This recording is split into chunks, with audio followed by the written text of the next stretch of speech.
আসসালামু আলাইকুম সবাই কেমন আছো আপুরা? আলহামদুলিল্লাহ আমি ভালো আছি। আজকে আমাদের আপুদের জন্য আরেকটা গুরুত্বপূর্ণ ভিডিও নিয়ে চলে এসেছি, সেটা হচ্ছে তালপাট। আশা করি তোমরা সেলাই নিয়ে যারা কাজ করছো তারা তালপাট কি, কেন, কোথায়, কি জন্য এটা করতে হয় ভালো করে জানো নাকি জানো না? কমেন্ট সেকশনে বলো তো কারা কারা তালপাট সম্পর্কে জানো আর কারা জানো না। কারণ হচ্ছে এটা আগে বুঝতে হবে, তারপরে অ্যাপ্লাই করতে হবে জামাতে। তো আজকের বিষয় হচ্ছে তালপাট। শুরু করে দেই। দেখো, তালপাট কাটিং করার জন্য কিন্তু মহড়া জানা প্রয়োজন। আপু কিন্তু আজকে মহড়া বুঝাতে আসিনি, আশা করি তোমরা মহড়া পারো, সেটাও কি বোঝাতে হবে? দেখো, এগুলো হচ্ছে বেসিক ক্লাস, এগুলো কিন্তু গোপন ক্লাস, কিন্তু আপু তোমাদের জন্য অনেকটাই উন্মুক্ত করে দিচ্ছি যাতে তোমরা শিখতে পারো। তো একটা জিনিস শিখতে হলে আরেকটা জিনিসও জানা প্রয়োজন। আশা করি তোমরা মহড়া জানো। তো এইটার কাটিং স্কেল হচ্ছে এইটা, আজকে আমরা এইটা দিয়ে কাটবো। হ্যাঁ, অনেকগুলো অ্যারো চিহ্ন দেখছো, এগুলো প্রত্যেকটা জিনিস আপু একদম পুঙ্খানুপুঙ্খভাবে দেখাবো। সরাই ফেলতেছি। প্রথমে আমরা আজকে একটা সাইজ দিয়ে দেখাই, তাহলে ভালো বুঝবা। ধরো আমি 36 সাইজের জন্য 36 সাইজের জন্য কিভাবে কাটবা সেটা দেখাই। হ্যাঁ, 36 সাইজের জন্য আপু মহড়া নিব 6.5 ইঞ্চি। কত? 6.5। মহড়ার কাটিং স্কিলটা ভালো করে পেরে নিবা, কারণ ওইটা না পারলে এইটা কিন্তু বৃথা। আর আমার কাছ থেকে মহড়ার কাটিং স্কিল দেখতে চাইলে কমেন্ট বক্সে জানাইতে হবে। তাই এটা কেটে ফেলি।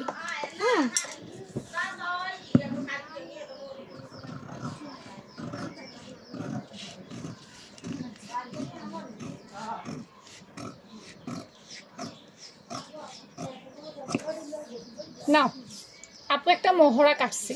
হ্যাঁ, এটা হচ্ছে মহড়া। এখন মহড়া শেখানোর বিষয় তো আপুর আজকে না, আপুর হচ্ছে তালপাট। তালপাট কি খেয়াল করো, এখানে দেখো তালপাটটা একটু বাঁকা আকৃতির।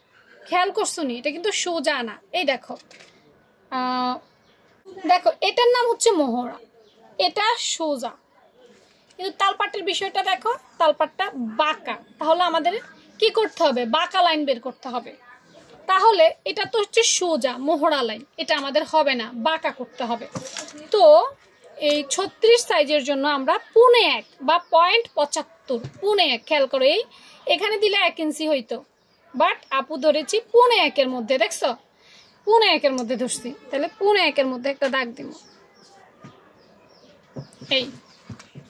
এবং ওই মাথাটা আমার ঠিক থাকবে। দেখো, আমরা সোজা দাগ থেকে বাঁকা দাগে চলে আসছি। দেখছো, এই যে তালপাটের দাগে আমরা চলে আসছি, এটা হচ্ছে আমাদের বাঁকা দাগটা। এরপর আমরা কি করব? এই বাঁকা দাগ থেকে আমরা উপর থেকে ধরে 3.5 ইঞ্চির মধ্যে একটা দাগ দিব। এই যে 3.5, এটা 3, এটা 3.5, এখানে 3.5 মধ্যে আমরা দাগ দিব। এটা খেয়াল রাখো। হ্যাঁ, এখানে 3.5 মধ্যে দাগ দিব। এরপর আমরা এখানে একটা কর্নার ক্রিয়েট করব, এটাও দরকার। এই খেয়াল করো, এখানে 1.5 নিছি, তাই না? তাহলে আমাদের এই শেষ প্রান্ত থেকে, এখানে তো একটা বডির মেজারমেন্ট হবে, বডিতে কাটলে এখান থেকেও আমরা 1.5 একটা দাগ দিব। 1.5, এই যে মিডল দেখতে পেয়েছো, এখান থেকেও 1.5 আমরা একটা দাগ দিব। প্রত্যেকটা জায়গায় কিন্তু সমানভাবে হতে হবে। যদি তুমি মনে করো পারফেক্ট ভাবে পারতে চাও, দেখো কোনো রকম পারা আর পারফেক্ট প্রফেশনাল পারার মধ্যে কিন্তু পার্থক্য আছে। অনেকে বলবা আপু তুমি কত খুসাই তারপরে তুমি দেখাইতেছো এখানে এত মাপ, এখানে এত মাপ, এখানে এত মাপ। হ্যাঁ, এগুলো হিসেব করার একটা সিস্টেম আছে, বাট আপু তো একদম তোমাদেরকে তৈরি করে দিলাম। এই পারফেক্ট মাপ পারো না বলেই তোমাদের জামাটা সুন্দর হয় না, ফিটিং হয় না, প্রফেশনাল হয় না, এই জন্যই তোমরা আটকায়া যাও।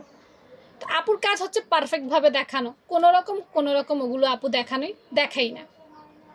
এখন এই মাপগুলো আমরা বের করেছি। এখন আপুদেরকে যেটা করতে হবে, এই যে মাপগুলো দেখছো, এখান থেকে দেখো আপু, এখান থেকে এখানে 1.5 নিছি, এখান থেকে এখানে 1.5 নিছি, কিন্তু এখানে যদি আপু একটা অ্যারো চিহ্ন দেই, এই 1 নম্বর অ্যারো চিহ্ন, এখান থেকে ধরে এখানেও 1.5 ইঞ্চি নিচ্ছি, এই দুইটা অ্যারো চিহ্ন। আবার আপু এখান থেকে ধরে এখানেও পুনে এক নিছি, দেখছো প্রত্যেকটা জায়গায় আমার সমান হয়েছে, পারফেক্ট হয়েছে।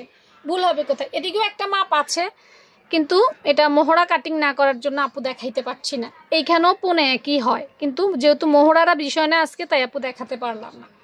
এই 4টা জায়গায় এই অ্যারো চিহ্নর কারণ হচ্ছে এইটা, প্রত্যেকটা জায়গায় সমান হতে হবে। এরপর কাজ কি? এরপর হচ্ছে দেখো এই জায়গাগুলোকে এখানে, এটাকে সুন্দর করে এখানে মিলাইবা, এই আবার এই জায়গাটাকে এখানে মিলাইবা, তাইলেই তোমার পারফেক্ট হবে। হ্যাঁ, প্রথম করতে গেলে হয়তো তোমার কাছে একটু ভেজাল লাগবে, কিন্তু কয়েকবার যখন তুমি প্র্যাকটিস করে ফেলবা তখন দেখবা এগুলো আসলে কোনো ঘটনাই না। কয়েকবার প্রথম আমরা একটা কাজ করতে যাই তখন দেখবা যে একটু কঠিন লাগে, দ্বিতীয়বার আরেকটু সহজ হয়ে যায়, তৃতীয়বার কিন্তু আরেকটু সহজ হয়ে যায়। এইভাবে কয়েকবার প্র্যাকটিস করার পর দেখবা তোমার আর মাপঝোপ লাগবে না, তুমি চোখের আন্দাজেই কাটতে পারো। কারণ আমরা তো এখন আর মাপঝোপ করে কাটি না, শুধুমাত্র পারফেক্ট কাটিং স্কিল শেখানোর জন্যই মাপগুলো নিয়েছি। বাট কোনো টেইলারে দেখবা না তোমার এইভাবে ভেঙে ভেঙে তোমাদেরকে দেখায়, শুধুমাত্র রুমা আপু ছাড়া। তো এখন আসো, তালপাট আমাদের শুধুমাত্র আমরা জানি একটা পাটে কাটতে হয়, তাই না? তাহলে আমরা কি করব? আমরা একটা পাট কাটবো। এখানে 2টা পাট, খেয়াল করো, এই একটা পাট, এই একটা পাট, 2টা পাট না? হ্যাঁ আপু, একটা পাট কাটবো। কিভাবে কাটবো? খুব আস্তে, কেচির মাথা দিয়ে। আবারও আমি বলি যে কেচির মাথা দিয়ে, এই রাউন্ড জায়গাগুলো কেচির মাথা দিয়ে কাটতে হবে।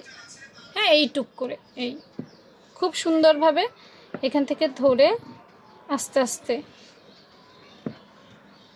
সাবধানতার সাথে, প্রথম একটু হবে, পরে ঠিক হয়ে যাবে।